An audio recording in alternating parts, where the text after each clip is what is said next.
Welcome, Final Fantasy Randomizer fans, to week 2 of qualifying for the Winter Tournament 2024 Winter Robot Wars Chaos Wing X. My name is Fabian Hawk. With me in the booth today and handling restreaming duties is Lord Fizzlebeef, as well as our tracker duo of Giganaut and Softum. Lord Fizzlebeef, I'm noticing some interesting parties on stream. Got anything about this? You sure are. So there was a discussion earlier today in Winter Tournament chat of, hey guys, we have big ideas and we need to implement them. So we decided to do a two-man party draft. Well, I say we, this is them. I would not have signed up on this. Notably the White Mage.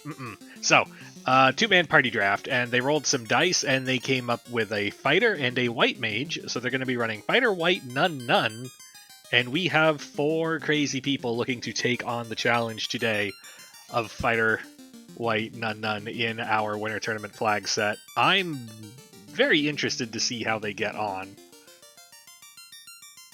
Well, as far as the blurstings goes, the fighter's bringing 500 gold and plus 25 agility, which definitely helps with the cost of magic, because that's going to be a primary need, as well as the evasion, not having a thief.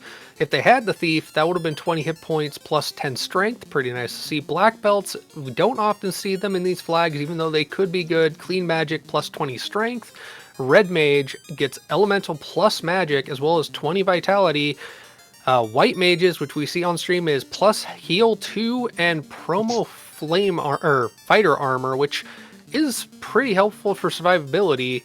And buff magic plus axes for the black mage. So what everyone else off stream with 33 total racers has, we won't know. But for what we see on stream, they've got some okay blurstings.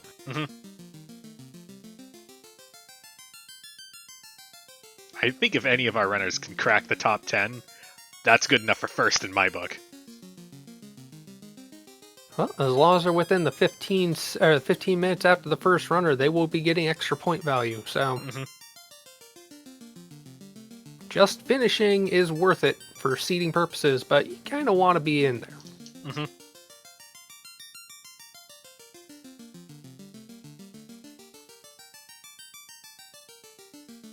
Any thoughts on what we're going to see for this?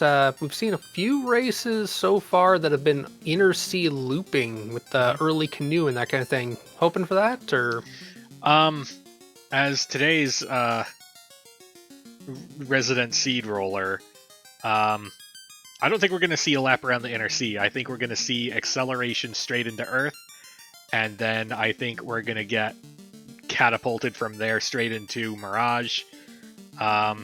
I think Floater's going to come probably before 40 minutes, and then we're going to find some kind of nightmare hazard somewhere.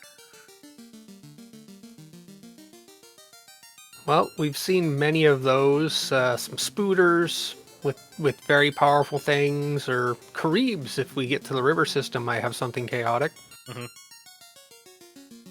Or there's always the wild pack of Kaizokos with insta-kill magic on the river or on the water. And we're off. Quick check of the weapons. Falchion and Short Sword, not super cheap, but they got that plus 800 gold. That's good power. Magic, Fade, and Cure 3. The White Mage is coming in value. Oh. Chain plus 3 is nice. Cap plus 6. An underrated armor in this flag set.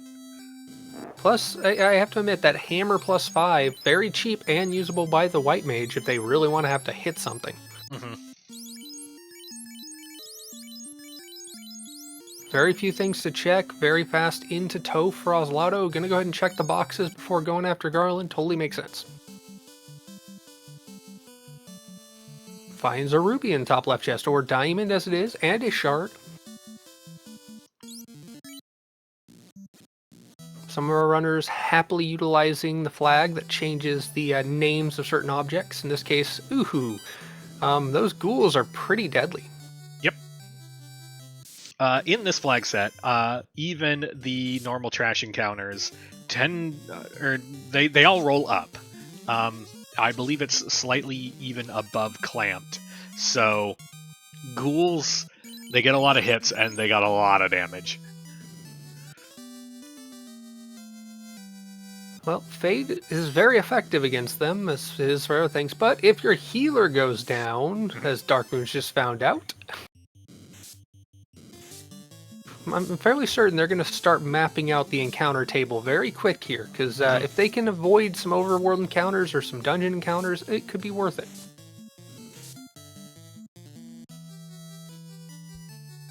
And Odoron, not the first into Toph, but the first one out of Toph with the kill on Garland. Let's see what the princess and the king have. We have the boat early. That is huge maneuverability along the inner sea. And the princess gave her allowance. I'm expecting Canal, Matoya, Bicky, or Dwarf. Well, what we're not seeing is houses or tents. The cabins aren't super affordable, but hey, the big thing for them is not seeing the shop item. Although if you see a shop item, the best place to find it here is in Provoca, because due to keeping things reasonable, those shop items are always rolled substantially down compared to they would be in any other store.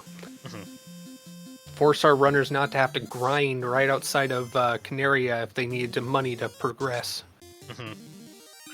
Ooh, a preview of things to come.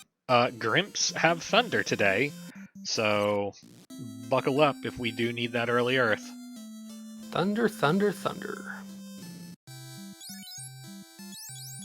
Rubes and Darkmoon in lockstep, finding Heal 2 and Invis at level 2 white, and there's the loot coming out of Matoya's cave along with some gold. Normally the joke with loot is, this is great, just not right now. In this flag set especially, the earlier you find loot, it really is a weight off your mind. Because there have been some seeds where we've seen people that already have all their shards, the only thing stopping them from actually doing Topher is finding that one box that has the loot in it. And the bottle from Bicky, the pirate at Bengaya stole it and gave it to his pirate captain. Sometimes you just gotta trade and make some deals. We see tents are rather affordable here in Provoca, and there's that steel armor, really, really nice, but very expensive. Not going to really pick that up anytime soon, if at all.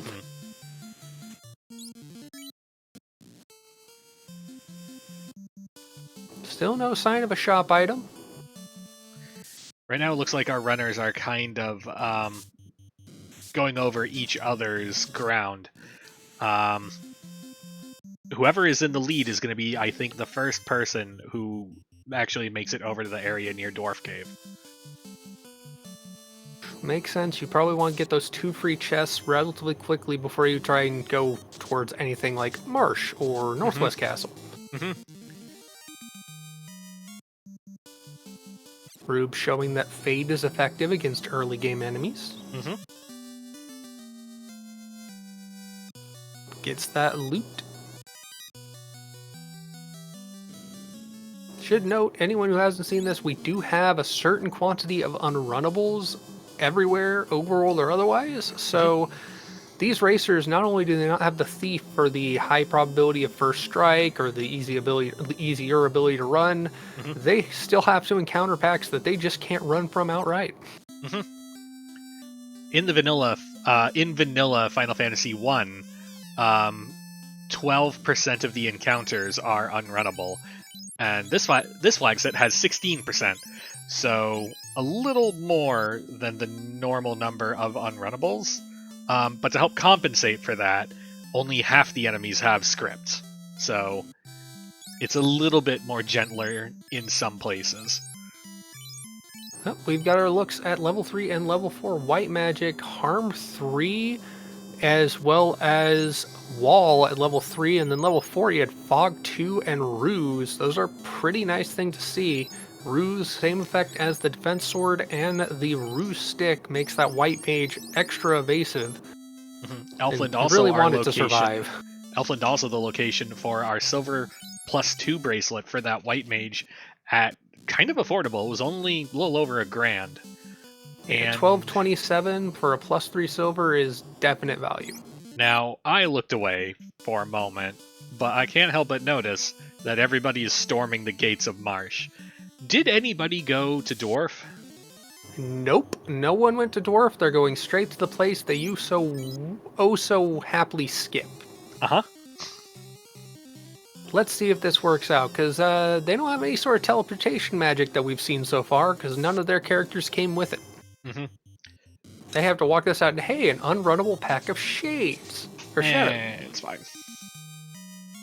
As long as our fade charges is equal to or greater than the number of unrunnable encounters that we find, we're fine.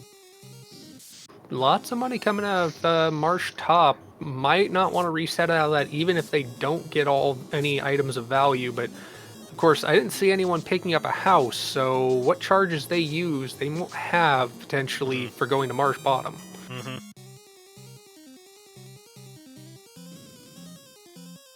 It's always a consideration. Oh, that's the crystal there, not resetting out of Marsh Top. Mm-hmm.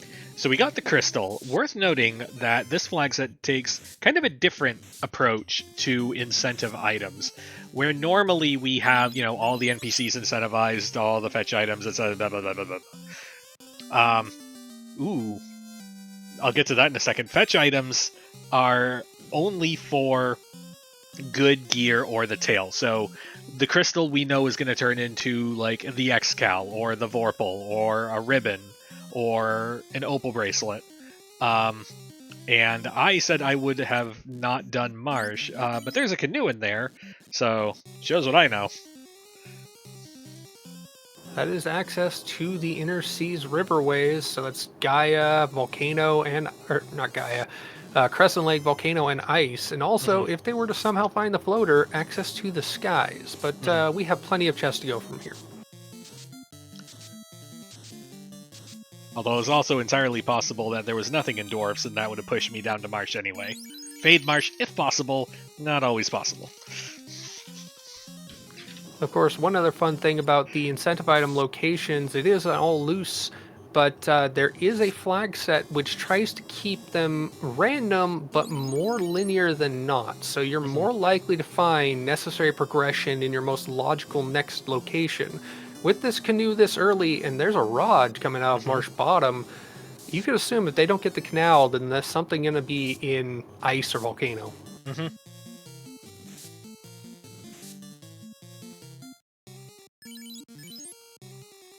And this is not the party that I would want to try and crash into Ice extremely early.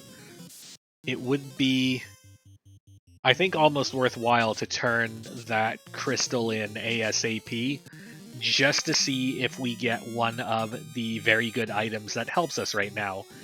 Opal bracelet or ribbon, I think, would be huge. Resistances to just about everything is a resistance that everyone wants, so... That's an opal piece, but not an opal bracelet, so... So, coming out of Marsh, we have Canoe and Rod. Will be interesting to see if we still just kind of ignore Dwarf Cave and charge off to the east. I would not hate that play in this scenario. Ordinarily, I'm a huge fan of you just gotta check Dwarf ASAP just because if it has something, you're just that much better off. But Volcano just has so many boxes in it. Plus, heading towards Crescent, you get that one check item. As we saw from the Princess, you don't get a guaranteed good item from any of the pickups. So it could just be a few pennies from the old people. They're nickels and dimes. Could be.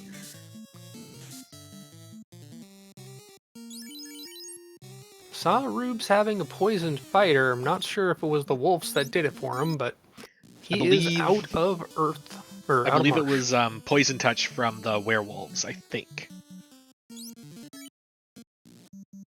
All the fun. Thankfully, not going to see many of those. I think you can see them in Titan's Tunnel, maybe a few other places. The werewolves? Werewolves you can find also in Earth Cave.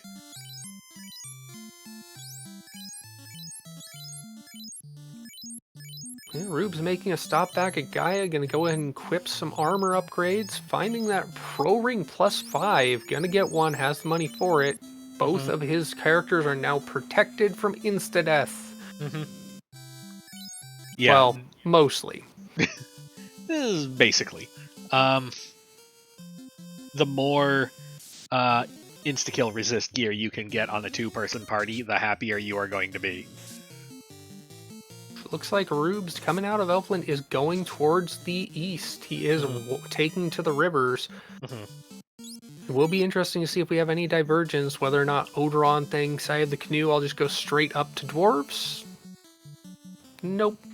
It is a long hike. I don't hate just skipping that. First look at the store here in Crescent. Finding houses, 14,000 or 1,400, not bad. Especially when you only have one caster. Level 5 magic, harm 4. Or sorry, level 6 magic, harm 4, cure 2, and mute. Just for the sake of having more things for the white mage to do so it doesn't run out of gas, I would consider that level 6 harm 4. It is the second most powerful damage spell that you could possibly get on that white mage, and with the white mage harm all flag enabled, that harm spell does hurt anything or other things than just the undead. Interesting, Odoron is grinding. He is looping around outside of Elfland.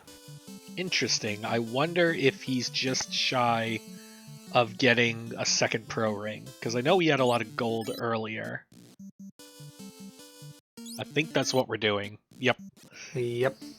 Meanwhile, Rubes is going Volcano, as you suspected. No reason to go Ice at this point.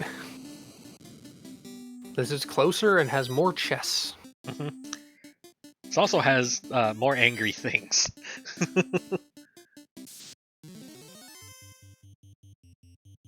Including tiles that, thankfully, due to the randomizer, doesn't cause the screen to flash.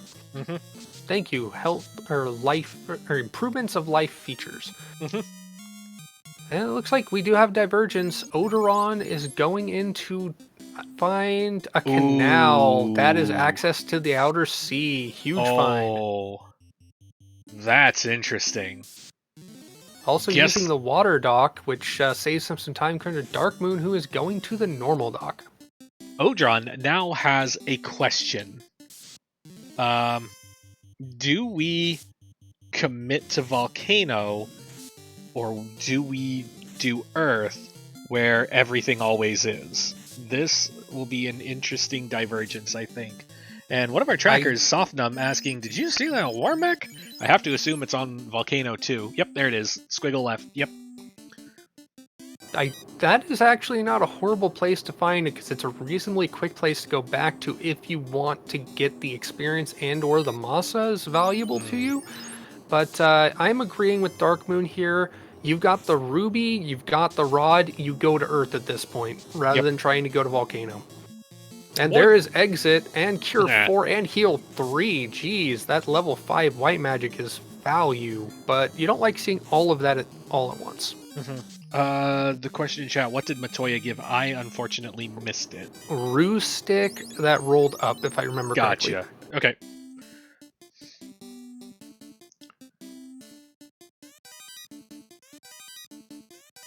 Now, of course, Rube's having access to all these chests is going to find some very useful things. Finding that house, which is excellent value, because you can get out of there, save, and dive back in if you have some experience you want to save and whatnot. So, in essence, what our runners are looking for now is preferably the floater, but failing that, we're looking for either the Oxiel or the Chime. We do have the docks set up so you can get to the Onrak continent and you can get to the Ryukon desert, or is it the Ryukon desert? The desert where Mirage is, without having to have the floater. Hey, gold plus 4 and a crown. Titan's Tunnel paying off. Yeah, so Ryukon is the desert with the hot dog, and Yanakerm is the desert with the tower. I will not remember it, but thank you for the effects. The This is- desert with the big tower into the sky. Yeah. So getting that opal rolled up armor as well, once they get promoted, they will have a pretty well kitted out team. Mm-hmm. Now, the old people at Crescent gave us some pocket change. What do you think the old person living in his hermit cave will give them? I'm gonna say it's a shard.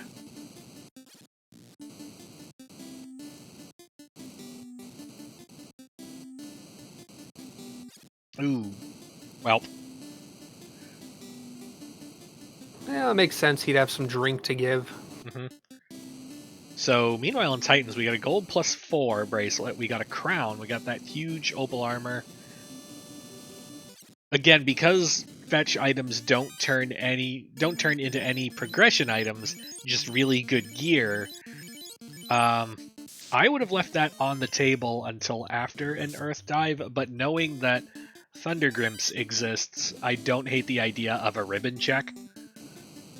Or a tail check. If this is the tail, that's a very good thing to get early to promote. Mm-hmm. Unfortunately, it is the Vorpal, and it's a bog standard one at that.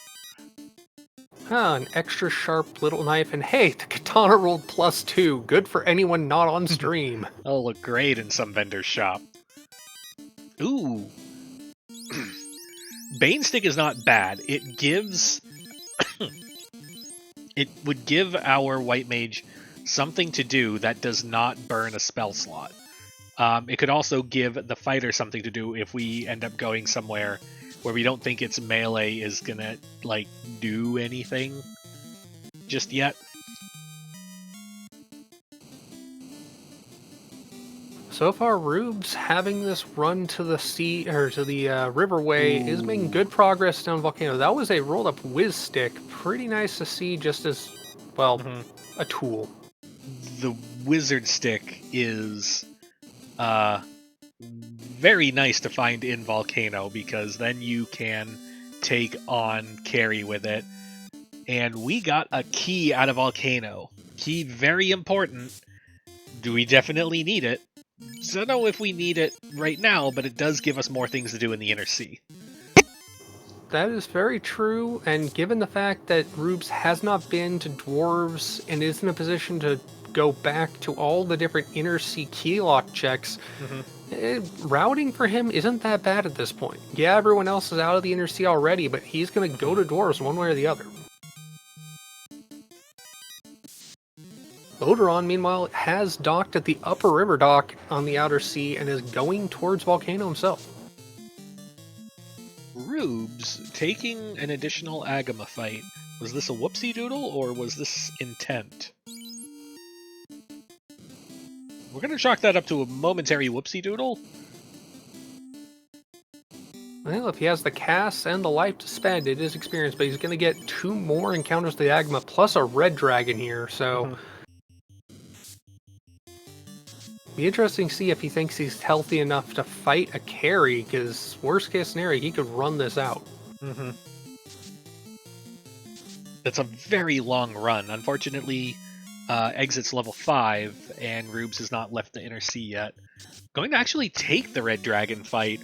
Our fighter isn't going to do much to it, but really we just need to hope that the Banes get there. Oop, 3 hits, 137. We actually connected with that axe, and we made it through the fight. For Thor Hammer, that is very nice gear for that fighter. And we're moving things into position. I think we're setting ourselves up for a carry attempt. Odoron is going towards the marked chest. Is he gonna be crazy? How do we kill it? Oh, he didn't know. He didn't remember. So we've all done this. We've all done this in these seeds. You're just on autopilot. You're just routing to all the boxes, and then you see the words monster, and you go, "Oh no, I zoned out. I wasn't looking. I didn't see the X. Oh no." Will the confused cast do the job? Hasn't yet. Our melee is not doing much. Incoming damage is sizable. Rubes has Sizable but abandoned survivable. Rubes has abandoned wizard stick strats and is going for damage. With the boss health scaling at 110 to 200%, we need to be hoping for an itty bitty carry.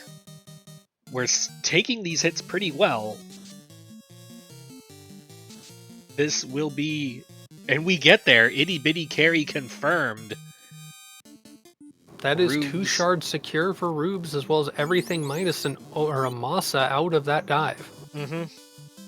And woo, bottom of Earth 2, we got a Zeus +6. That's good armor plus another lightning cast to go with that Thor hammer. Mm-hmm. Rubes, undeterred, heading straight for Ice Cave. He is on a mission to deal with what he can deal with now and not have to come back later. Mm-hmm. Will it work for him? We shall see.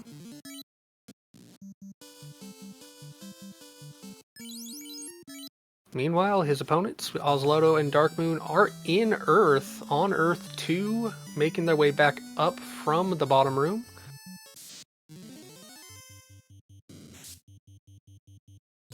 Ooh, fun. The Earth Elementals can stun lock. Mm-hmm. Let's see what's going on in Earth Cave. Do we have anything neat? Not as far as I can tell. So far, the Zeus gauntlet and some shards. Nothing else has been catching the eye. I spy a ribbon that must have come from Earth Cave. Earth 1, Earth 2, not sure which, but it's definitely there. That's helpful. That is very huge. There are 3 ribbons in the pool. If that's a loose ribbon, they still have an incentive item pickup and another loose one out there, and only needing 2. They're happy to see that for the White Mage early. Mm-hmm.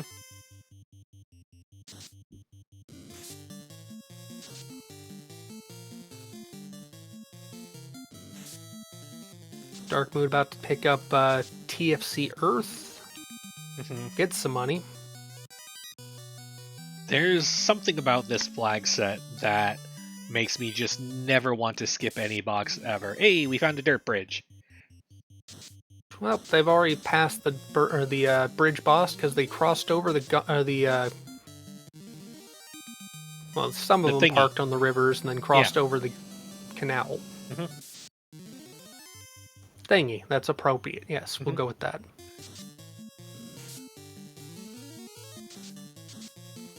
Rubes opting to take as many fights as he feels is safe.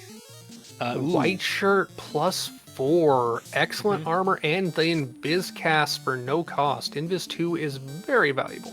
Mm-hmm.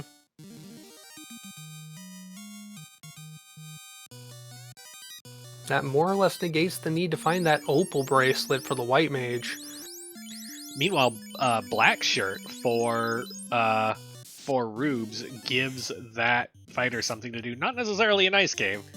Not a whole lot of things are vulnerable to Ice 2 in here, but it does give us something to do for later. And there's the Adamant coming out of Earth, out of the Vampire's locker. So, Adamant, sure, fine, cool, great. What we really need is a floater or an Oxiale or a Chime. Now, unfortunately, having the Adamant, that's a quick check in Dwarfs, but that's not having access to the key that Rubes has, so he can't get access to all those chests down at the bottom of Dwarfs. Mm-hmm. That is where you will potentially find those items you have specified. The hope now is Rubes can make it out of ice, because ice can be pretty dangerous. Mm-hmm. Meanwhile, Odoron making his way down to Volcano to the Agma room and getting that bottom Agma chest the key. I see a dead White Mage on Darkmoon's screen. Yep. I think it got hit. I don't think there was anything impressive about it. I think it just got punched in the face. And a dead warrior for Oslotto. There's a lot of dead on the screen. Now, here's the thing. Have we seen life yet? I don't think so. I don't see it. We did just see TNT out of the armory and the floater. Oh my word, these Earth divers are getting some great value, aren't they? Everything's an Earth cave. The only problem is we got to get out with it, which, at this point, if I'm Dark Moon, I am very strongly considering just casting Exit and just leaving those 3 boxes to be whatever they're going to be. Going for them is... Oh, he doesn't have a white mage. Okay. If I'm Oslodo, I'm thinking about exiting. I would say yeah, because it's a risk fighting Lich. He's a fast exit out if you don't have the cast, but you gotta actually fight and win him. I mean, you gotta have something. It's Lich. As annoying as it is for us knowing that the floater and the TNT are here in Earth at in Earth Armory, the key is still necessary. That's all the way on the bottom of Volcano. So our runners who went Volcano first are not necessarily out that much time. Yes, the airship will allow their opponents to get back to Volcano and ice if necessary faster. But hey, we have convergence, divergence, everything. It's great to see. Oh, hey, a slab. Which is great, because we just opened the floater. That could be anything. It could be a tail. Also, the Arachnid Ooze pack. It's so deadly, so annoying. Final Fade cast to get through this pack, just to get these last couple boxes before we exit out. How will they pay, if at all? Free pro ring. And an herb. Yep. Sold. That paid out. And hey, that's a ribbon I just saw out of the drop-down room in Ice Cave. That is 2 ribbons, one in Earth, one in Ice Cave.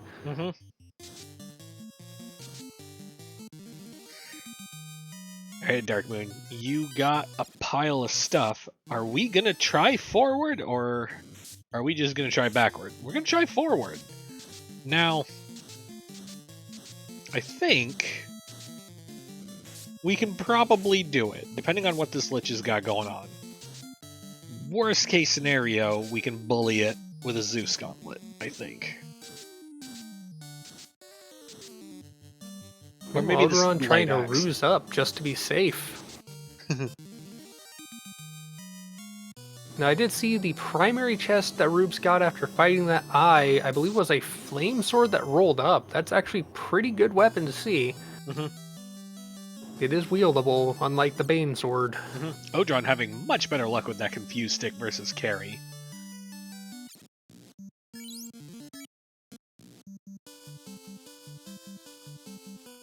Rubes is up and out of Ice Cave. That is all the Inner Sea taken care of for him as far as the river system.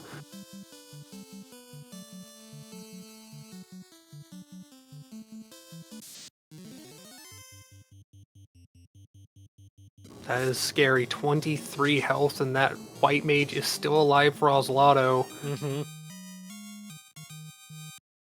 I'm gonna just guess that we don't have level 5 charges on that white mage, so we're just gonna trundle our way out. Question chat, anyone go back to check Marsh Locked? We haven't had the key long enough to do that. So far, Odoron and Rubes are the one who found the key, having gone to Volcano. Rubes has not actually been out of the Inner Sea at all, so he will be heading towards Dwarves, and will make his way out. But I'm assuming with that key, he is going to be checking at least the dwarf or the locked chest. Maybe not in Marsh, maybe not in Toph yet, but the easy checks are Canary Castle, Elfland, Northwest Castle, and Dwarves.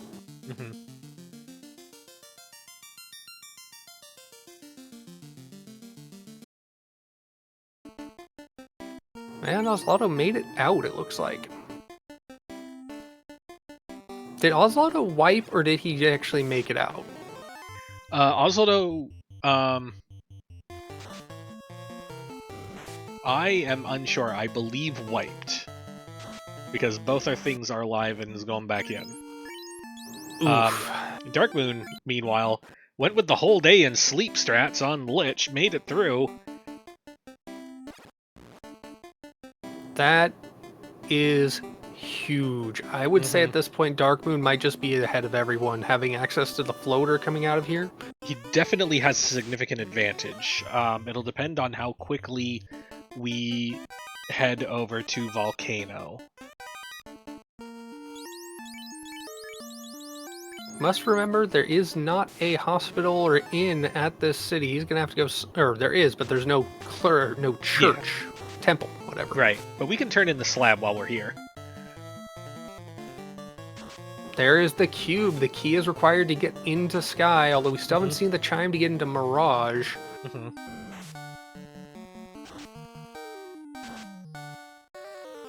Rube's pulling a +4 cape as well. More armor for that white mage. Nothing bad to see there. And we see the heal or the lights or axe being used by that white mage. That is harm 2 being cast, and since it is the white mage, it is hurting everything.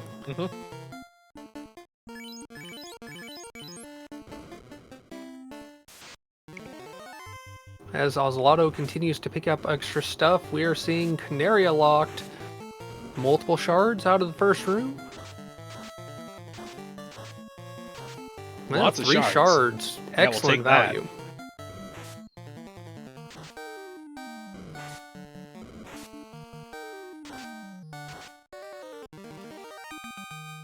And with that, at 32:46, Dark Moon is our first runner on stream to get into the sky and fails to park in the designated parking space, has to take another shot at it. Sometimes you just got a 3-point turn the airship. It's fine. That's something Rubes I learned from Aile's school for airship crashing. Well, I mean, if you don't land a few times on Toph just to assert your dominance.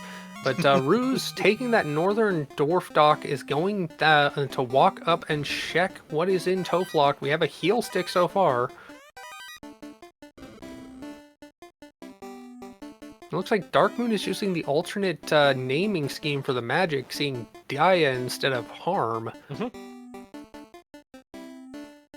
Tries to bring the spell names into line with later games that were not so heavily censored by Nintendo. So, not much out of Topher. We had a heal stick, we had an opal helmet, and we had some cash. We don't need any of that. Yep, that's a reset. And Rubes is about to get his way into the outer ocean with a shard and a canal. This feels terrible if you're Rubes. Hooray! Because essentially you've learned that everyone else could have been like elsewhere years ago and you haven't found any progression yet. I have to point out Dark Moon just ran all the way to the Gaia hospital.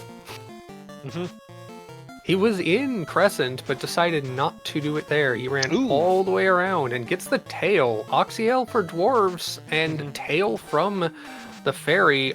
I believe Dark Moon is about to promote. Okay, never mind.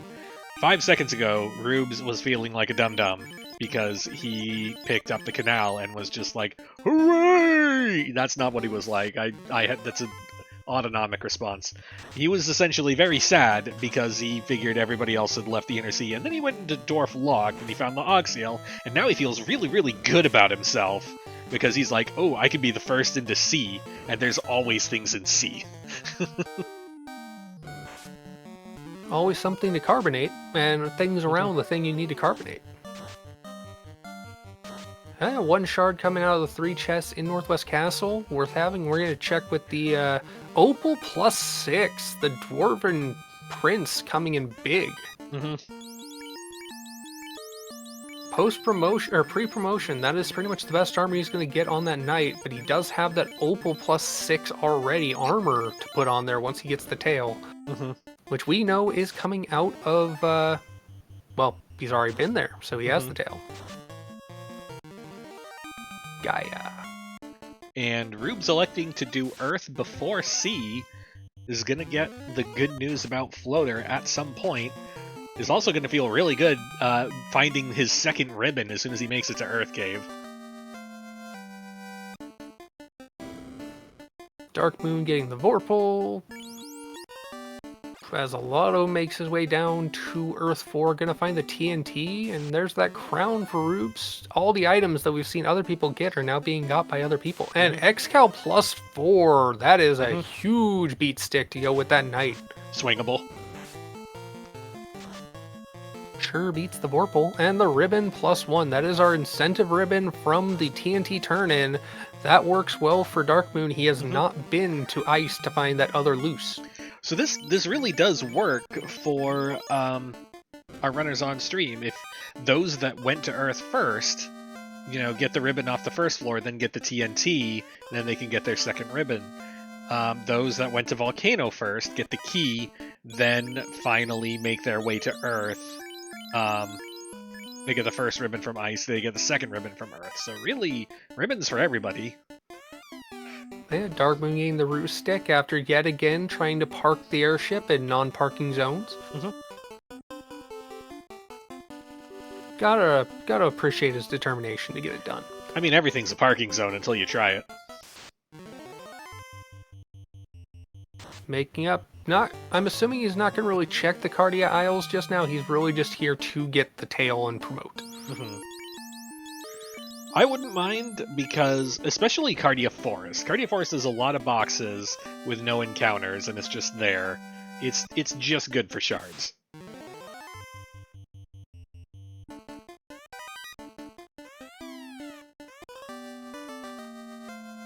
And we do still need to locate that chime. Like, we as a broadcast need to locate it. That's a good point to remember. There are actually 4 people on stream, but we have 33 racers in this race tonight. That just shows you how big this event is for the community.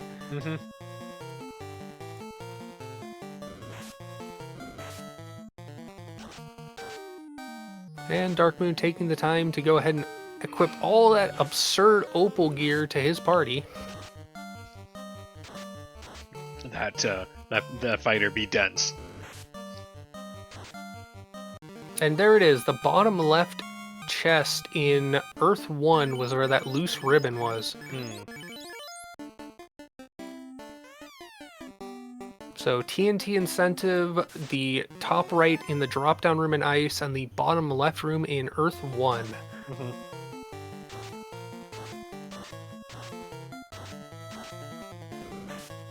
Darkmoon using the save while you're still in the air so you can reset out and just move to a different island strat.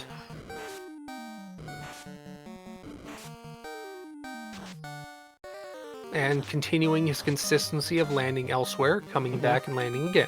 So we appreciate his dedication to this. And there's the chime. You were right, Cardia Forest paying big. So that's all our dungeony thingies that we need. Now it's a case of which of our on-stream runners put the pieces together first. Right now, Rubes is in the best position. Odron is following in Rubes' footsteps, not terribly far behind. Oswaldo had some bad luck earlier with the unfortunate wipe in Earth, but we're at Lich, which is basically just extended end credits. And Darkmoon, the advantage of the only person in the air at present. It really depends if Darkmoon decides to try Mirage now or go Volcano sooner than later, because Volcano is where he needs to go for proper progression. I only know that if I were in his position without Cube, just beeline Volcano. He could always go Ordeals, and he's not going Ordeals. No. Ordeals is one of those last resort kind of things. It's right down there with Marsh. Slab translation for Oslaughto. Now, we've seen it. We know it's there. Does Darkmoon go after that Massa? Ooh, that is an interesting question. With he is 2 promoted. Ribbons, I would consider it. Huge experience with all the incentive items he has in stock as well. That is a lot of improvement to that experience gain. And we do have an Excal. The problem is our current levels. Do we have enough to make it to the other end of that fight, it's possible. Depends on how badly I want a Massa for that white mage. Or a Massa just for backup when you get to Chaos. Mm-hmm. Then again, the Massa could not roll up. I mean, even at 0, I would probably take it over an Xcal +5 on only Chaos. And Oslotto going to join the Sky Crew at 4 minutes 41.4. Or 41 minutes 40. Yeah. 46 seconds and 41 minutes, yeah. Interesting. Odoron is going to Onrak. Ooh. I buy it. I like the sea play over Earth. It's a little unfortunate because there's a ribbon and a floater in Earth, but by the numbers, I like this play. At this point, this is a shard hunt play because we know the actual progression is elsewhere. Right. And he's going for it, and Nuke immediately takes out his Ablative White Mage. Yep. That is some bad damage. Sub 100 per hit, and we already know it has Nuke, and there's Bane. Blaze doing tickle damage, but so is this Xcal. Ooh, and the nuclear comes out. I would not try that again. Yes, technically we would be in better shape if that white mage survived the first hit and slung some fades, but I don't think I want a Mazza that badly. I think I would rather do other things. Rubes getting the floater. Meanwhile, Odoron checking out TFC as Oslotto joins the promoted gang.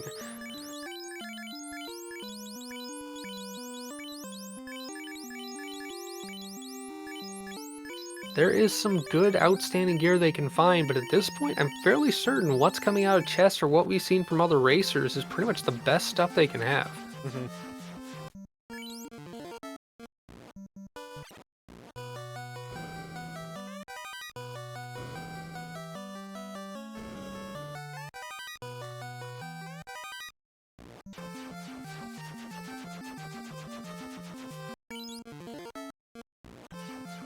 Be interesting to see if Oslotto goes to Elves after this, because he would have the Chime coming out of Forest, and then the Elf lock has the Cube.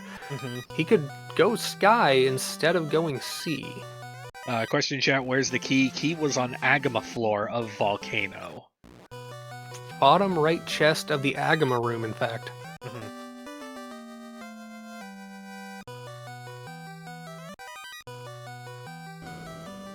So coming up soon, Dark Moon is going to get the necessary key for Go mode, and then it'll just be a case of digging out the key locks to get Cube and Oxyale, and that will put Dark Moon in a really good position to make a play for the end game. Rubes, having finished Earth, is going to get Airship, and is going to be after promotion, probably also going to check Cardia, get the Chime, be in a very strong position for the end of the game. Oslotto and Odron steps behind the people on their respective paths. Oslotto behind Dark Moon, and Odron behind Rubes. So, well, actually, no, sorry. Odron went on a sea adventure, which I want this to be just all the shards. I really want it. He did successfully carbonate a Bubbles and gets a shard for it out of yet another carbonated mermaid. The Bubbles Soda Company appreciates your assistance with this matter. Interesting, Odon is going straight into Mirage. Gonna check these boxes before anything else. I like it because it's relatively dense. We know the cube is in there, but it's a good quick check. Plus, he found some steak out in the desert, which could help. Post-promotion, all the protein is all the value. In general, like, I'm okay with a quick Mirage check without Cube. But if I have another tasty target, I would prefer to avoid it. If I were in Oswaldo's position, I think I would have hit Volcano or C first. Or no way, he doesn't have Oxyal. I would have hit Volcano first. But Volcano is way longer than Mirage is, so I do see the play for time just hitting this while we're here and checking it. It is a relative proximity, because from here he just goes straight up and he gets to Volcano. Right. Rube's getting that X-Cal. Meanwhile, the key was just picked up by Darkmoon. And Odoron, having done with mermaids, is heading towards Kraken.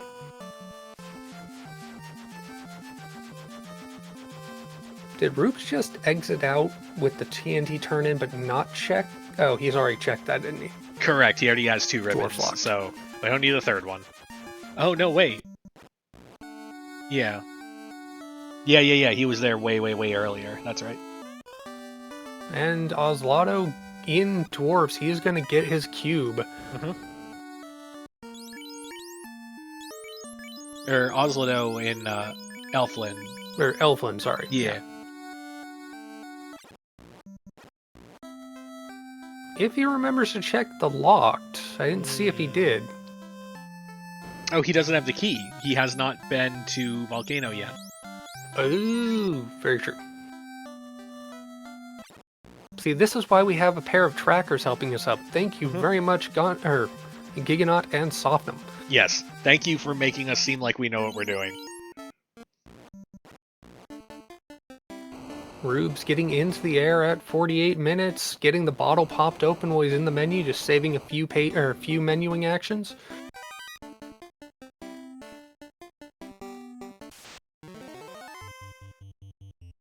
About to get the tail, gonna be happy to see that.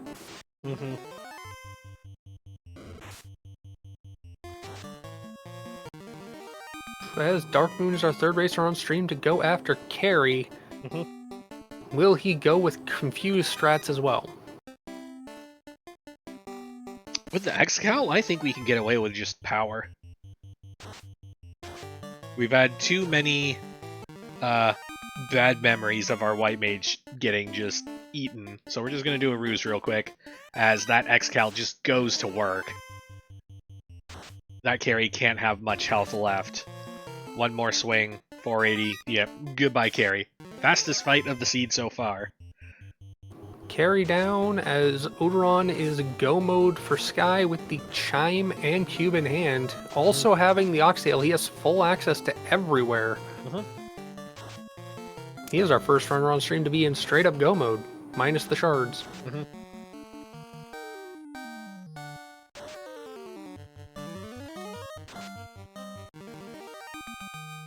Oslaughter getting done with some EXPs, happy to have those. Now that he's promoted, he doesn't really have to worry about not getting levels. If you get levels past 15, before promoting, you more or less delay your getting charges, because you start accruing charges from every odd level at 15 and above, if I remember correctly. Specifically for the Fighter and Thief promoted. The Fighter can have access to certain white magic. Up to level 3. The Fighter gets 3 of the 4 level 1 slots, all 4 of the level 2 slots, and 2 of the level 3 slots. And as our tracker points out in chat, Rubes is at 22 shards. Only 6 shards away from being able to go to the Temple of Fiends Revisited, and he's got the component pieces to go to Mirage and Sky, and knows that there's going to be a Tia sitting at the top, so really, Rubes just needs to open 2 shards, and I have a feeling he's going to just head for the finish. Darkmoon, I don't think, is terribly far away from that himself. He's currently going through the keylock boxes, looks to be around 10 shards away, but is going to have enough component pieces that I think he'll be able to just charge in, because we just hit the shard capital of Canaria Castle, so where we used to need 10 shards, we now need 7.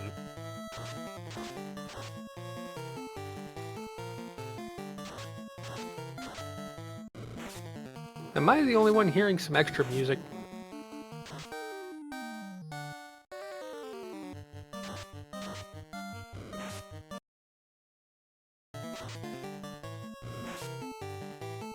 Potentially. Everything looks fine on my end. Strange.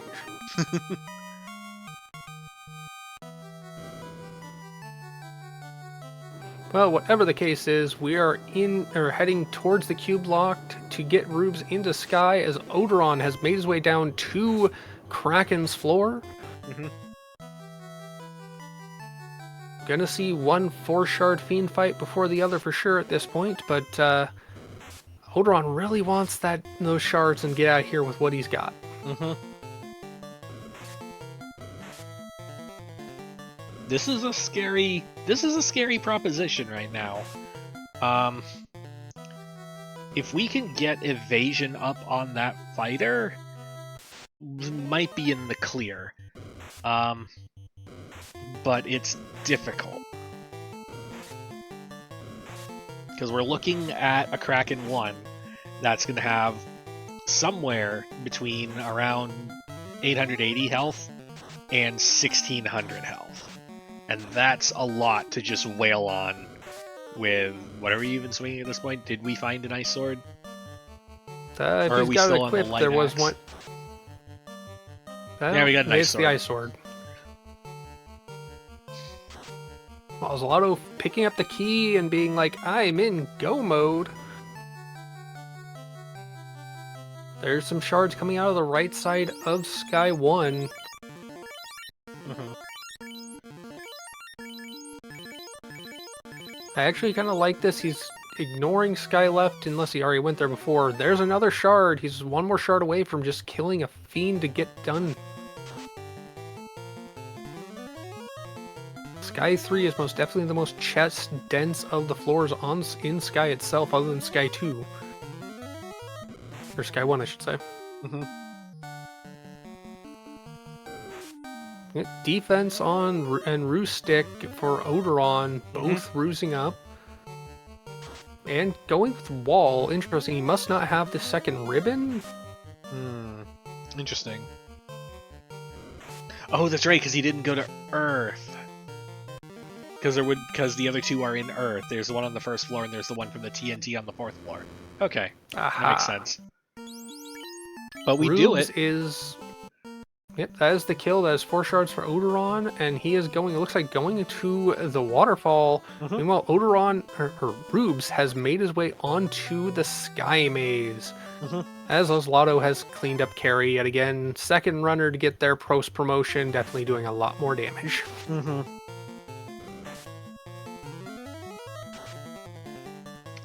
Dark Moon just needs a Tia kill, and he is Topher bound. Exactly where Rubes is going for that reason as well. Looked for a moment like Zlotto was going to ice, but it looks like he decided, nope, I got the key, I'm going to check locked. Mm-hmm. Get some good shards out of this. I was 3 shards between these 2 rooms.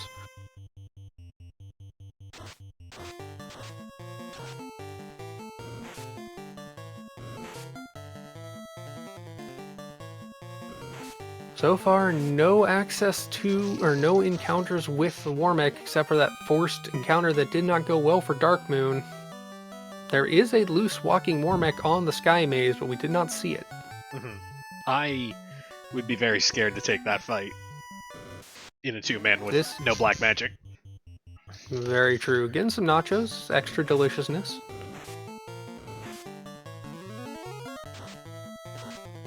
Dark Moon making the beeline up into Sky. As you said, only needs the kill on Tia to get the shards to get into Toph. Mm-hmm. Let's see how Rubes handles this. Gonna go with Swing and Fade. Getting some good damage in. Question in chat, did they pick up the Power Bonk? I have not seen sight of the Power Gauntlet anywhere. That could be the reward for the slab turn-in, because I don't think we've seen that. And I think that's the only fetch left in the wind, because we've seen all the others. A lack of power bonk with no black casters could be pretty detrimental because they're already missing fast. Mhm. I would argue that I think they will check slab, those that have acquired it, because they've checked all the other turn-ins. So by process of elimination, they have to know that slab is bonk. Well, Rubes is opting not to. He is going straight towards Toph. Saving outside Matoya, bonking on her door, but... Mhm.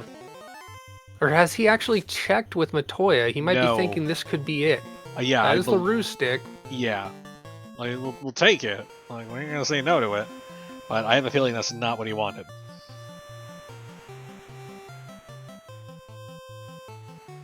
No, we'll settle for it. We're heading very south.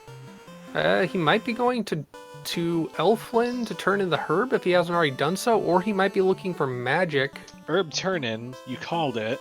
Yeah, we are trying to source this power gauntlet. We really want it.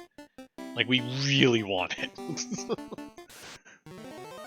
Opal 6 versus White Shirt 4. I think the White Shirt's probably better because it's more optimal for his armoring. Opal 6 is better, and we just dump the Pro Cape and just leave it sitting there. Yep. Okay, I am correct. A white shirt is essentially equivalent to an iron armor, whereas an opal is equivalent to a steel armor. So even before we talk about pluses, the opal is just better. And then it's +6 versus +4. And the resistances don't factor in because we have ribbons. Dark Moon fighting Tia as Ozloto begins the left side sea dive, and Rubes is going to check that slab turn in. Odoron, meanwhile, is in Earth checking those rooms, about to find a ribbon. And the Bane kill with the Bane sword for Dark Moon on Tia. Woot. Nice. Shoutouts to Pickles and Beer in chat. Opal +6 is 2 better than Dragon and Opal armor. That's just how much armor it's got on it. Well, the Power Bonk rolled up to Power Bonk 6, so that's all of the armor that you gave them seems to be pretty dang good. Even the Vorpal didn't even roll negative. What's going on? What's going on is Topher's gonna have a problem. That's all I can say, is that the seeds I roll don't give so many goodies if it doesn't make fun of you for pointing out that they're all gonna be useless in like 5 minutes. Looks like Rubes will be our first one outside Toph, and going into Topher on stream at 59:04. It's pretty good. Gonna do some last minute gear rearranging. Now come the fight with Chaos, I'm pretty sure that defense +3 is probably his best option to switch off of, unless the Excal's rolled up is that much better in total power.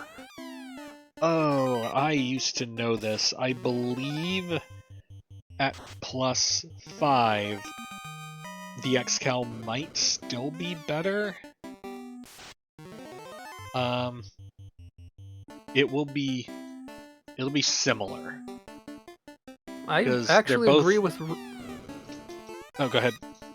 I was gonna say, I agree with Rube's choice here. He's taking these Ghastly fights. They're very juicy experience. And as long as he's not using a spellcast, swinging the Excal and using that light axe, he is making efficient use of it.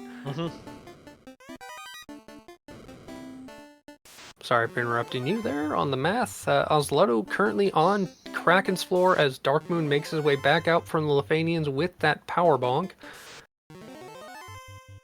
Yeah, I put Excal +5 and defense +3 into my head computer, and it made a shrug emoji. So they're roughly comparable. I don't think there's a difference in one direction or the other strong enough that I'd call it like punishing that you don't do one. We saw a momentary eek for Rubes. He found the bad eye, and he was down to 5 health on his white mage by the time he finally got away from it. If you're gonna lose your dive, you might as well lose it before you're back 2,000 years in the past. Meanwhile, Ozloto taking the Kraken fight, just gonna go with power and spells, not gonna try and do anything cheeky. Does not have a Brack stick to use. Ooh. So, bye-bye White Mage. And hey, Dark Moon actually did. He's going back to fight the Warmech. Fascinating. A Mazza +3 is definitely the best weapon for a Chaos fight, no question. Taking advantage of the full inventory of weapons to not trigger the encounter because he can't get the item.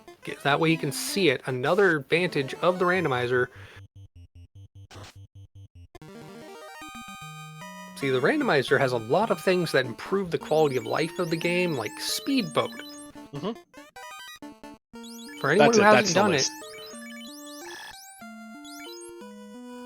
there is an option on the randomizer page to just do vanilla-ish, which basically implements a lot of the fixes and quality of life improvements into the vanilla flags. We do recommend people try it.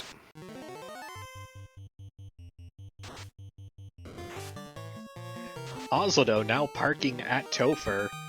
Looks like gonna be the second person inside. Is Darkmoon continuing the battle against Warmech. Now back with levels and power.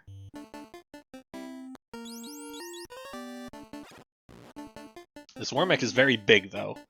I have a feeling we were not close at all when we fought it earlier, but we make it through. Get up to level 30 and we get a TNT.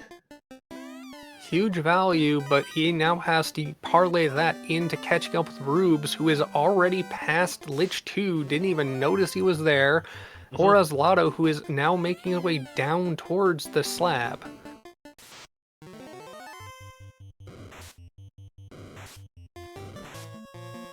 Honestly, this race is closer than it might look, so we shall see. Rubes continuing his walking grind, doing a good job of it. He has plenty of heal pots and some charges for things like Tier 3. Meanwhile, Odoron has made his way down into Lich's floor, gonna get those 2 shards, gonna get the fast exit out of Earth. Having that adamant, he has something to turn in and continue his progression. Ooh. Rubes with that Excal, 5 hits, I believe that was 1100 damage. We have found some power. We've taken some of the trash fights on the way down. Our fighter has crossed level 33. Just a nightmarish amount of power with that Excal, but Chaos still presents a problem. Chaos presents a problem, but we also have 2 more Fiends, and we know that Kraken 2 loves killing white mages. It's a 50-50 proposition, not technically by the code, but I mean, we know it's 50-50 at worst. Shifting over to Power Strats versus Kraken 2 as the White Mage continues to ruse up. Shifting over to White Shirt. 2 ruses in a White Shirt is basically kind of evade capped for that White Mage, and it helps give the fighter a little bit extra evasion. Fade goes out for 125. How about a Test Swing? 378 isn't good. Lots of insta-kills coming out. We're managing to dodge those with our ribbons. Trying another swing, 4 hits, 359. We made it through Kraken 2, Lifecaster intact. We're on our way to Tia.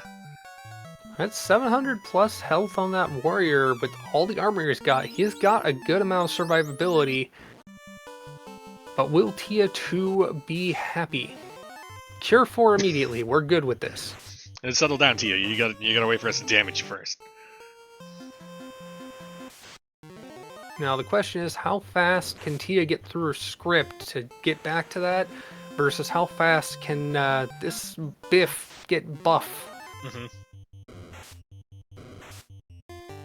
Meanwhile, Aslado on his way onto Tia's floor, Carrie's floor through Lich 2, and Darkmoon on Lich's floor. And Odron, our 4th to enter Temple of Fiends Revisited. No promotion.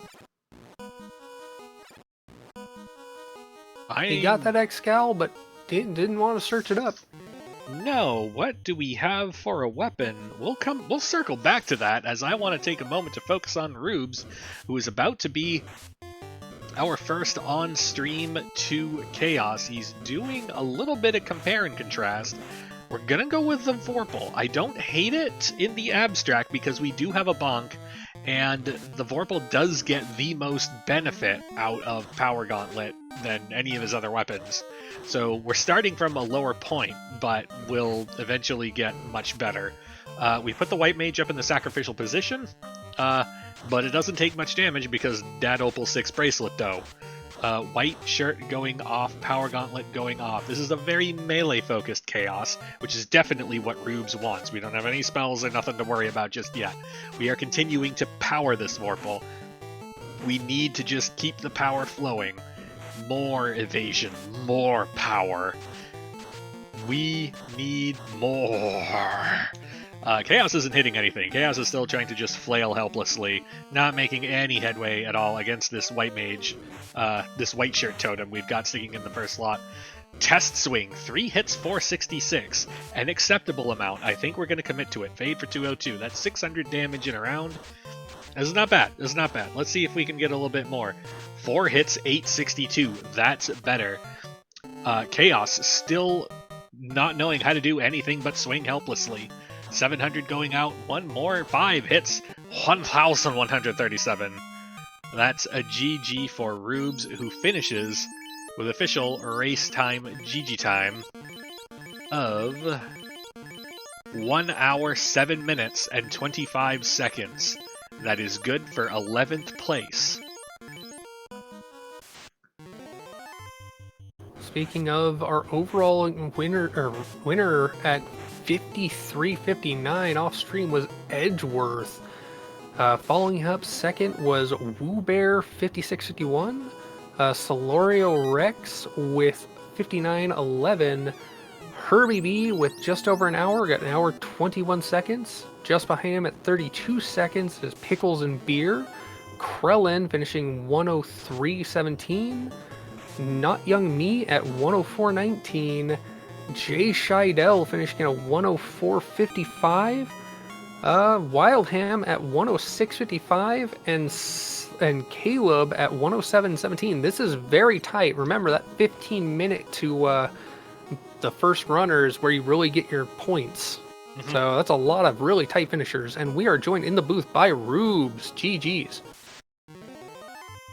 Can you hear me? Yeah.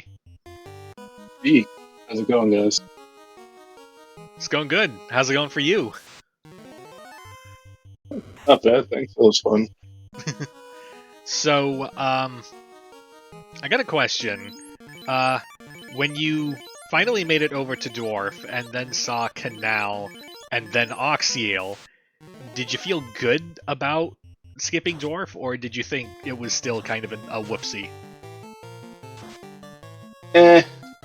Maybe a little bit of a whoopsie, but I mean, I had to do Volcano anyway, as it turned out. So yeah. Whatever. Volcano also being the home of the War Mech, was there any thought on going back and checking on that weapon, or were you happy enough with all the weapons you had? Once I had the X-Cal and the Vorpal, I knew I was okay. So no chance. Now, if I saw War Mech on the Bridge of Death, on the Sky Maze, maybe I would have taken him, maybe just for the fun of it. Sorry to interrupt, but I gotta point out Dark Moon is down a warrior and is soloing with the Masa-equipped White Mage. Power Bonk, Defense Sword, and Masa. Mm-hmm. Will it work? Meanwhile, Oslaudo makes it through Tia and is on to the Chaos fight. Right, Dark Moon already runner on Strain, who went back to get the Masa. Mm-hmm. Oslaudo has moved both characters down into the 3rd and 4th slots, anticipating possibly needing to do an RNG loop. Chaos continues to not know how to do anything but talk with his fists. The ruse is still going off. Ooh, there's an ink. The ink doesn't manage to do anything, but it is something other than punching. And here's a nuclear. We had not seen that. Does a number to this party. A test swing only does 5 hits 75 from Oslaudo. We're gonna check to see what our options are. And we're gonna switch over to Fade. Fade and Swing. 4 hits, 139. Not a heck of a lot of power out of what I believe to be the X-Cal that we're swinging. Chaos has resumed punching. We tried the nuclear thing, it didn't work. We're going to go back to the only thing we've ever known, punches. Meanwhile, Odoron is in the opposite situation of Dark Moon. He is down to just his fighter, who, as we know, is not promoted, so he's not even wielding the best possible weapons he can go. Continuing Fade and Swing. Ink coming out from Chaos, still not effective. More Fades, more Swings. Even Fade is letting us down now. This is a triple Ink Chaos. 3 Inks and Nuclear is, I believe, what our script list is today. I'm going to continue trying to melee, not getting terribly far. We're out of Fades, we're switching to Harm 4s. We might be here for a bit. Dark Moon is wiped. Ooh. And he made it past Tia, but just couldn't make it past the encounters. He is considering he is forfeit.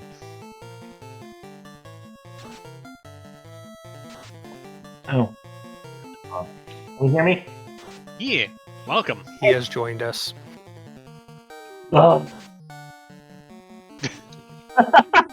So we still have Not not to interrupt you, but we still have Oslodo still chipping away at Chaos, and Oslodo actually makes it there. Good for him. That's good. I got cracked through a ribbon, and then those worms came out and said, "No, your white mage doesn't get to go either." So I'm like, when that happened, I'm just like, okay, I'm already past the 15 mark for like my points, and everyone else is finishing. I did what I needed to do. 2 more steps, and I could have gotten to Chaos and tried to fight. Mm-hmm. It was just game didn't want it. Meanwhile, Odron going for the 3 and 256 strats versus Kraken 2, not making a lot of headway. Gets crit through evasion down to under 200 health. Our melee wasn't getting anywhere, so this is the only option we have left. Lightning 2 takes us to 53. Bane continuing. Thunder takes us to 4.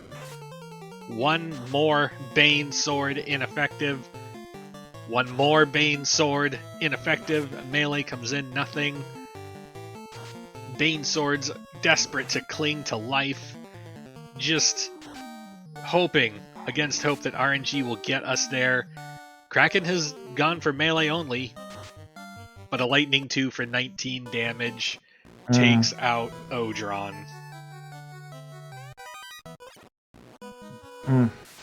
Trying to go back in, it seems. Still not promoted, definitely less equipped than his opponents. We've seen just how dangerous Toph can be. I was good. I don't think I get cracked through that ribbon twice, but I was good. I did what I needed to. That was fun. I killed Warmack. I was like level 35 in there by the time I got cracked. It was an enjoyable time. I didn't feel like my time was all that bad for this particular 2 party, so it is what it is. What are you gonna do? I went in to have a dumb time. I had a dumb time. So Your early access to the sky definitely helped you catch up. was I behind? So both of you went in very different directions. Okay. Rubes went just straight for Volcano, whereas you went decided to check on Dwarf, got the canal, and decided the heck with that, we're gonna go do Earth. So you were first on stream in the air just before 40 minutes, but then it was kind of a case of you had to go do what Rubes did, Rubes had to do what you did. Rubes beat you to Topher by just a couple minutes. Okay. That's fair. Well, I had to go. I knew where the power bonk was. I had to go get the power bonk, and nothing was stopping me from killing that Warmack. I had to. If I wasn't gonna win the seed, I at least needed to kill the Mat. Okay. We all appreciate it. And we are joined by Oslotto. GG. GG. GG's. You finished. Yay. I did, and I got something out of it that I didn't think I would get. I managed to Bane Tia 2. That was fun. Nice. Yeah. That was good. I kept accidentally. I didn't move it around. Mhm. Ah, crap, Bane. Oh, it worked. Oh, that Earth dive. My, oh no. Yep. No. I would didn't. have. Yeah, I didn't see what wiped you, but I can assume it was Thunder Grimps. No. Thunder No. Cockatrice. Oh, yep. I managed to get everything, and I said, well, I can't kill Lich. I have no magic left. Mhm. So all I have is the Zeus Gauntlet. So I began walking my way out. Mhm. Saw giants, which beat the White Mage down, but Mhm. survived. And as soon as I got to the vampire floor, I ran into them, and they spammed it. Oh, yep. Well, that's it. I'm out. But Yeah. the second No, I second get you. dive, it was target the imps every time. Mhm. Every time. Yeah, they didn't cast it very often until they did. Yeah, when they decided they wanted to cast it, they cast it. That was, and I mean, you can't run with this party. You just can't. Yeah, no. Everything No. is a fight. I mean, I got more runs than I expected because every once in a while the fighter or the white mage was lucky. But Yes. but there was plenty of times where you're just like, well, I'm just sitting here for 3 rounds. Thanks, game.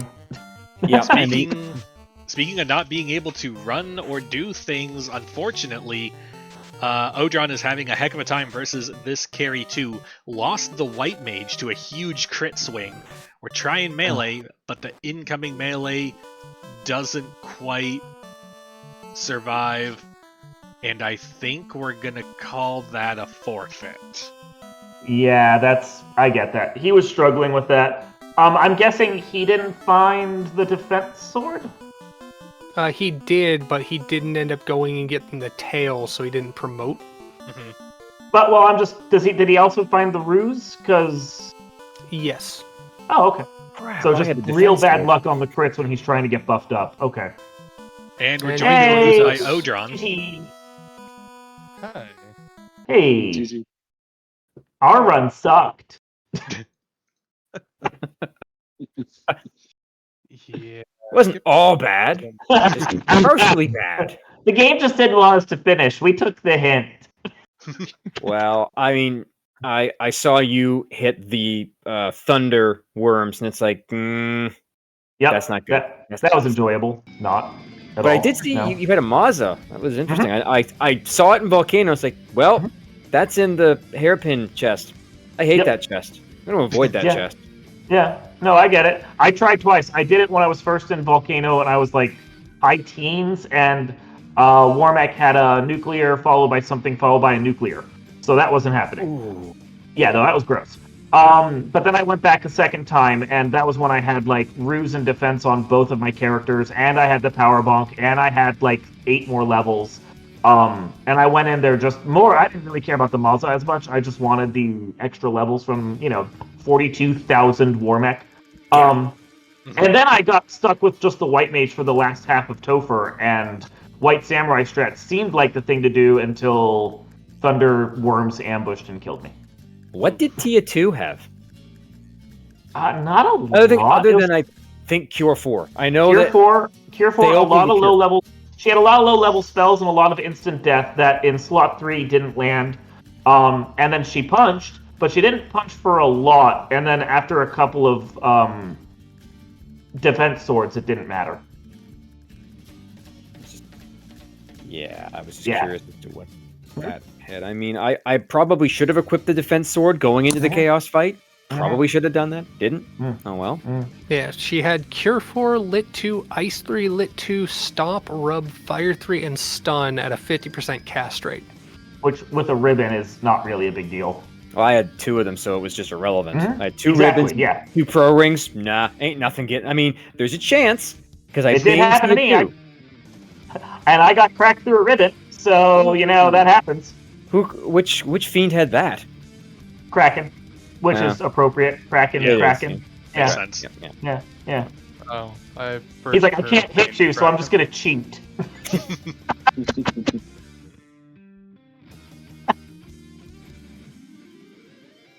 That Kraken 2 just did not want to get Bane, though. Oh, you tried the Bane on Kraken too? Nice. I mean, I didn't have a power bonk, and swinging for like 20 damage, so... It was slab turn-in. Yeah, I figured it was in Lefane. It was the only... I finished Kraken, and I said, I have enough shards. Do I go get it, or do I just go to Topher? And as soon as I got inside of Topher, the first finisher happens. Like, nope, there's no going back. It's this or bust. Well, speaking of finishers, running down, we had you at 20, Oslato. Plenty before. Just shows you how many people are still running. This clock is still turning. We've got Rubes, you were 11 at 107.25, followed up very fast by Fleury at 107.54.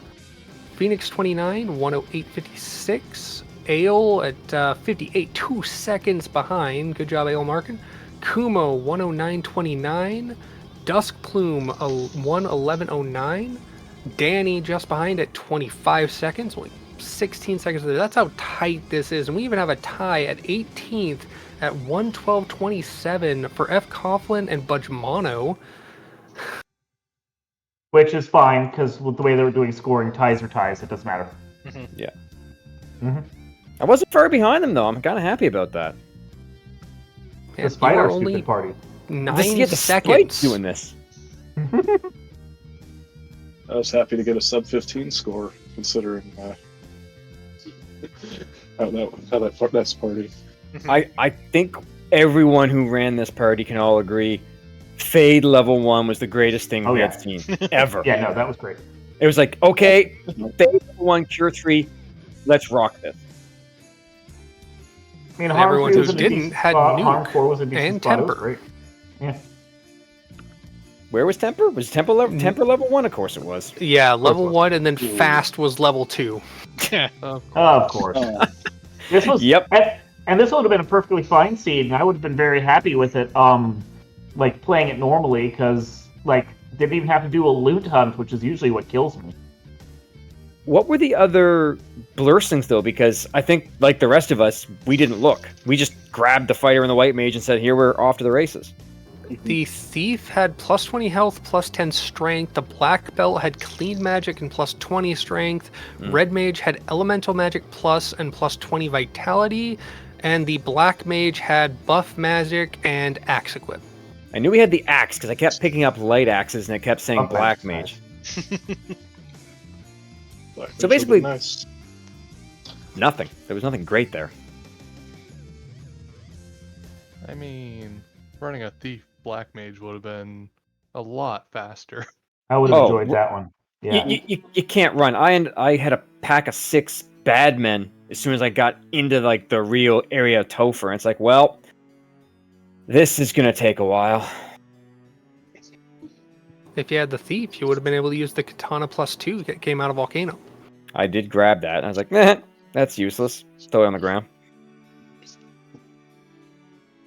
Well, all things considered, I think we should probably go to final thoughts, just so people on the East Coast can get to bed at a reasonable time. How about we open it up with Rubes, first runner on stream to finish. Rubes? GG, everybody. That was a lot of fun to run a silly party. It was great. Next time, maybe I won't run a silly party because I would like to get my score down a smidge. But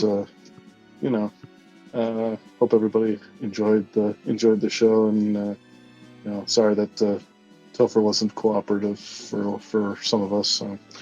But we still got another week and a half or 2 weeks of qualifiers or so. So we got tons of time left. Now we get to the exciting brackets. I'm having a lot of fun.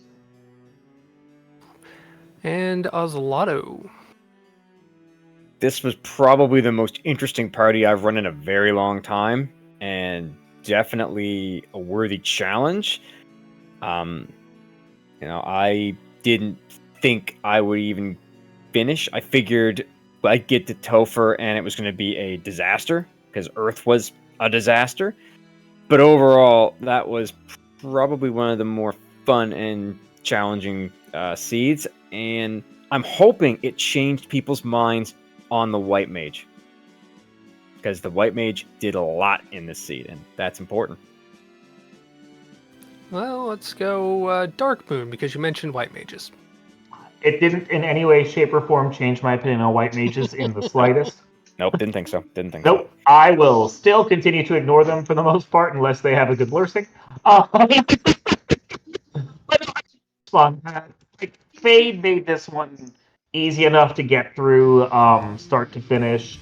I think if Fade hadn't been there and we hadn't had any other spells, it probably would have been a struggle for a good 15, 20 minutes. But, I mean, if you went like with a normal sane party, then you probably had a lot of great magic and you did really fast. I mean, what? Edgeworth is there's 3 people in it, but Edgeworth got our first official Sub hour. Sub hour. Thank you. My brain just suddenly locked up for a second there. So I mean, and we weren't expecting to see a sub hour until like in brackets. So this was because it wasn't a loot hunt, because you could go to the first couple dungeons that were just available to you that the game pointed you to, and you got pretty much everything you needed. It didn't take long to find key even. Like, this was just one that was designed to be the fastest little like quick seed you could get, and then we decided to play a dumb party in it. So that's on us. But it was fun. I enjoyed it. And also, or an Odoron. I just want to thank everyone who helped with the rebroadcast, the people who watched, and yeah, no, I'll still take my red mage over a white mage any day.